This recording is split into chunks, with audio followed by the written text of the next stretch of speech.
রাখাইনে বাংলাদেশ মানবিক করিডোর দেবে কি দেবে না, দেওয়া উচিত হবে কি হবে না, দিলে কিভাবে দেওয়া হবে, এই আলাপগুলো এখনও চলছে। এটা খুবই গুরুত্বপূর্ণ আলাপ, চলাই উচিত। এবং এই প্রেক্ষাপটে রোহিঙ্গা বিষয়ক যিনি high representative doctor Khalilur Rahman, তিনি এখন আবার আমাদের ন্যাশনাল সিকিউরিটি অ্যাডভাইজার এবং ডিফেন্স মিনিস্ট্রি সামলাতে তিনি প্রধান উপদেষ্টাকে সাহায্যও করছেন। তিনি কথা বলেছেন এবং সেই প্রেক্ষাপটে আবার একটু কিছু কথা বলা দরকার।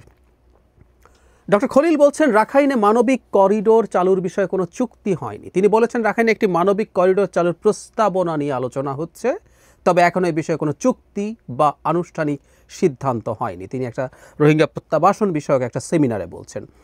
তিনি বলছেন জাতিসংঘ এই করিডোর পরিচালনা করবে, এর মাধ্যমে খাদ্য ত্রাণ সরবরাহ হবে, কোনোভাবে অস্ত্র নয়। এই উদ্যোগ রাখাইনে নিরাপদ পরিস্থিতি তৈরিতে সহায়ক হবে। তিনি আরও বলেন রাখাইন রাজ্যে মানবিক সহায়তা পৌঁছতে আঞ্চলিক স্থিতিশীলতা নিশ্চিত করতে বিদ্রোহী গোষ্ঠী আরাকান আর্মির সঙ্গে যোগাযোগ শুরু করেছে বাংলাদেশ। প্রতিবেশী যেই হোক তার সঙ্গে যোগাযোগ ও সম্পর্ক বজায় রাখা দরকার। এখন আমাদের প্রতিবেশী আরাকান আর্মি, তাই ওয়ার্কিং লেভেলে তাদের সঙ্গে যোগাযোগ শুরু করেছি। মানবিক করিডোর নিয়ে আলোচনা হচ্ছে, আসলে এটা আমরা জানি।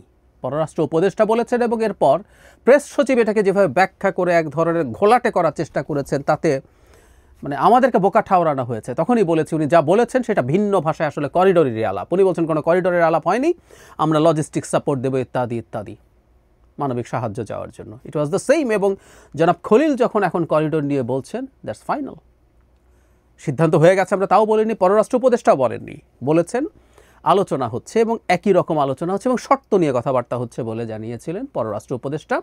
ঠিক একইভাবে এখন ডক্টর খলিল যেটা বললেন ম্যাচ করছে। এখন আরাকান আর্মির সাথে এই মানবিক সহায়তা পৌঁছে দেবে জাতিসংঘ এবং আরাকান আর্মির সাথে আলোচনা চলছে।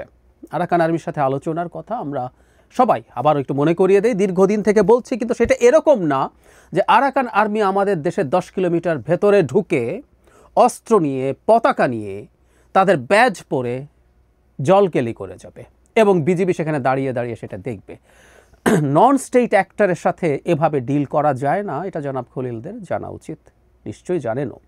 এটা ঝুঁকি হয়ে যায়। এর সাথে আন্ডার টেবল বেহানে বাইরে একটু গোপনে নানান রকম আলোচনা ডিলিং হতে পারে এবং হওয়া উচিত, আবারও বলছি। কিন্তু প্রকাশ্যে এই ধরনের এন্ডোর্সমেন্ট অত্যন্ত বাজে নজির হয়েছে। কিন্তু করিডোর নিয়ে আসল যে ব্যাপার, সেই ব্যাপারে কিন্তু ডক্টর খলিলের বক্তব্যও নেই। জান্তার সাথে কি কথা হয়েছে? চায়নার সাথে কি কথা হচ্ছে? চায়না কি রাজি আছে? আমি একটু ক্লিয়ারলি বলি, এরকম একটা করিডোর দেওয়ার বিবেচনার ন্যূনতম ব্যাকগ্রাউন্ড হচ্ছে এটা। তারও আগে একটা প্রশ্ন আসবে, এই সরকারের সেই বিবেচনা করা উচিত কিনা, সেটা নিয়ে পরে বলবো। এই আলাপ হচ্ছে। আরাকান আর্মি যেহেতু এখানে এখন ডিফ্যাক্টো কন্ট্রোলে আছে, তারাই ডিফ্যাক্টো সরকার, সো আরাকান আর্মির সাথে আলোচনা হতেই হবে।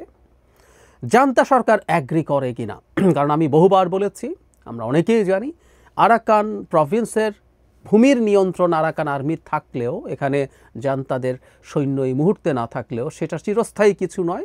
তার চাইতে জরুরি কথা, তাদের এয়ার পাওয়ার রয়ে গেছে এখনও। মাঝে মাঝেই রাখাইন প্রভিন্সে তারা এয়ার অ্যাটাক করে, সো একটা হিউম্যানিটেরিয়ান করিডোরের ভেতরে এসে অ্যাটাক করা তাদের জন্য কোনো ব্যাপার না। তাহলে জান্তা রাজি আছে কিনা, জান্তার সাথে আলোচনা হচ্ছে কিনা, এটাও জরুরি। এবং তার চাইতেও জরুরি কথা, সম্ভবত সবচেয়ে জরুরি কথা, এই দুটো গ্রুপের সাথেই, এই দুটো গ্রুপকেই নিজের নিয়ন্ত্রণে রেখেছে মূলত চায়না। ফলে চায়না এটাকে এন্ডোর্স করে কিনা, এটা সম্ভবত সবচেয়ে গুরুত্বপূর্ণ প্রশ্ন। স্বাভাবিক চিন্তায় যেটা বলে যে এখানে জাতিসংঘ এবং ইউএসএও যদি ইনভলভ থাকে, সম্ভবত আছে, খুব ফর্মালি না বলা হলেও ইউএস ইনভলভড আছে এবং ইউএস দীর্ঘদিন থেকে এইখানে এই ধরনের কিছু একটা করতে চেয়েছে।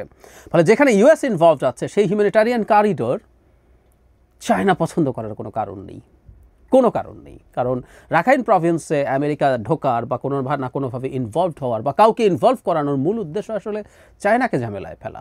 সো চায়নাও যদি অ্যাগ্রি না করে, এই করিডোর কোনোভাবেই আমাদের জন্য নিরাপদ হবে না।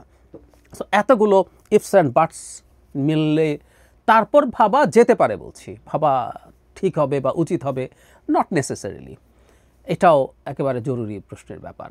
কারণ হলো এই যে ডক্টর খলিল যেভাবে বলছেন, এখানে খাদ্য ওইসব মানবিক সাহায্য, ধরুন ঔষধ, খাদ্য, জ্বালানি গেল, কিন্তু এগুলো আরাকান আর্মির কাছে পৌঁছচ্ছে না, এটাও গ্যারান্টি দিতে হবে। এখন আরাকান আর্মি একটা জায়গার নিয়ন্ত্রণে আছে, সে সিভিলিয়ানের বাইরে তার কাছে এগুলো যাবে না, সেগুলো তো হবে না, কারণ আরাকানে যে ব্লকেড তৈরি করেছে জান্তা, তার উদ্দেশ্যই হচ্ছে আরাকান আর্মিকে দুর্বল করে ফেলা, তার সরবরাহ বন্ধ করে দেয়।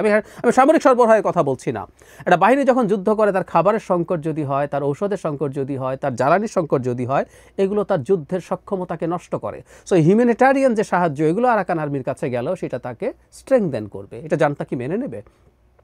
আর যে আলোচনাটা সবসময়ই আছে, এসব করিডোর একটা পর্যায়ে অস্ত্র পরিবহনের সাথেও জড়িত হয়ে পড়ে। খুব প্রচুর উদাহরণ আছে, এবং তখন অনিবার্যভাবে জান্তা সেটা পছন্দ করবে না। সো এতগুলো মানে সব পক্ষ রাজি থাকার পরও এই ঝুঁকিগুলো আসলে এক্সিস্ট করে। সে কারণেই বলছি যে সরকারটা ডিসেম্বরে নির্বাচন দিতে পারে। এর মানে সরকারের কথা মতেই তারা যদি স্বল্প সংস্কার হয় তাহলে ডিসেম্বরে নির্বাচন দিতে পারে। তাহলে তারা এই তাড়াহুড়ো কেন, এই হুড়োহুড়ি কেন? তাদের এটা হতে পারে না।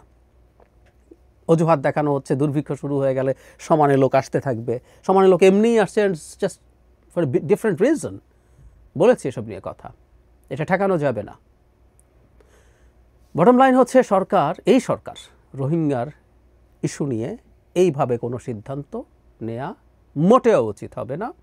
এটা পরবর্তী নির্বাচিত সরকার এসে বিবেচনা করবে। কারণ আবারও বলছে, সব কিছু মিললে তারপর বিবেচনা করা যেতে পারে, কিন্তু এই সরকারের দিক থেকে এটা কোনোভাবে হওয়া উচিত না। কিন্তু সেই পুরনো কথা, সরকারের একটা অংশ মনে হয় এটা করতে চায়, দিতে চায়। আমেরিকার সমর্থন তারা পেতে পারে এর বিনিময়ে, এবং এখানে যদি একটা কেওস লেগে যায় তাহলে তো ইলেকশন পিছিয়ে দেয়ার খায়েশ যাদের আছে সেটার পালে যথেষ্টই হাওয়া লাগে। এসব সম্ভবত এখানে আছে। সব বিবেচনায় আমাদের এটার বিরুদ্ধে দাঁড়ানো উচিত। এমনকি সব পক্ষ যদি রাজি হয় তারপরও এই সরকারের অধীনে এটা হওয়া উচিত না।